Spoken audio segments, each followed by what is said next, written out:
پەیامە و کەناڵەی هەمیشە لە سەنگەری بەرگری مافی خەڵک و جەماوەری کوردستان بووە. سەکۆیەکە کاوەسەنگی لە دەست نەداوە لە کارە ڕۆژنامەوانەکانی. کەناڵی پەیام ڕۆڵێکی کاریگەری هەبووە لە گەیاندنی داواکاریەکانی خەڵکی سەی سادق و لە سەرجەم خۆپیشاندانەکانی سەی سادقیش ئامادەیی هەبووە و دەنگی قەزاکەی گەیاندووە، هەر بۆیە هاوڵاتیانی سەی سادق بەم جۆرە ڕۆڵ و کاریگەری پەیام دەخەنە ڕوو. کەناڵی پەیام و هاوشێوەکانی کەناڵی پەیام بوونیان بۆ کۆمەڵگە زەروریەتە، بڕواکە وەکو خۆراک وەکو ئاوهەوا زەرورە، چونکەم ئەم کەناڵانە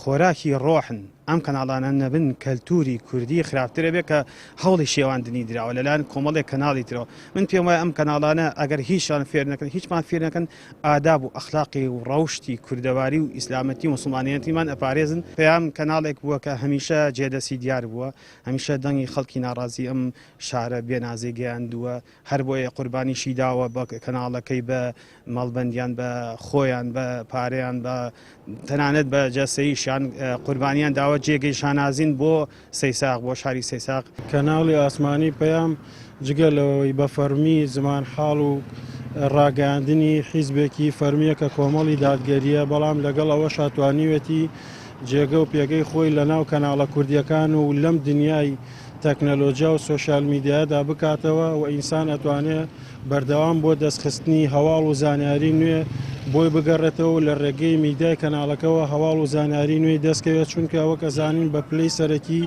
کەناڵی پەیام کەناڵێکی خەبەریە و لە میانەی بەرنامەکانی شاجگە لە پێدانی هەواڵ و زانیاری نوێ ئەتوانرێت بۆ وەرگرتنی دیوی دووەمی پشتی هەواڵەکان بۆی بگەڕێتەوە زانیاری لەبارە وەرگرێ و جگە لەلایەنە خەبەری و هەواڵیەکەشی ڕۆڵێکی باشی گێڕاوە لە میانەی کاری خێرخوازی و بانگەواز و کاری ئیسلامیە. بۆیە من لە ساڵیادی دامەزراندنیانە پیرۆزبیان لە یەکەم و هیوای سەرکەوتن و بەرەوپێشوونی زیاتریان بۆ خوازم. بەڵێ بەڕاستی جێگەی خۆشحاڵی و دەستخۆشیشە بۆ کەناڵی ئاسمانی پەیام کە ئەم دەڤەرە و بەتابەت ئەم شارە سەی سادقی فەرامۆش نەکردو. ڕۆژنامەنووسێکیش دەڵێت پەیام لە چوارچەوەی میدیایەکی بەرپرسیار و لاس داواکاری و خواستەکانی خەڵکدا کاری کردووە. بۆ من کەناڵی پەیام لە کۆمەڵێک ڕۆ جێگەی سەرنجە. سەرباریەوەی کەناڵێکی حیزبیە، بەڵام ئەمە وای نەکردووە کەوا دەرفەت نەسازێنێ بۆ دەنگ و ڕەنگە جیاوازەکان و نەبێتە مینبەرێک بۆ ئەوەی کەوا دەنگ و ڕەنگە جیاوازەکان لێەوە پەیامەکانی خۆیان بگەن و گفتوگۆی تیا بکەن.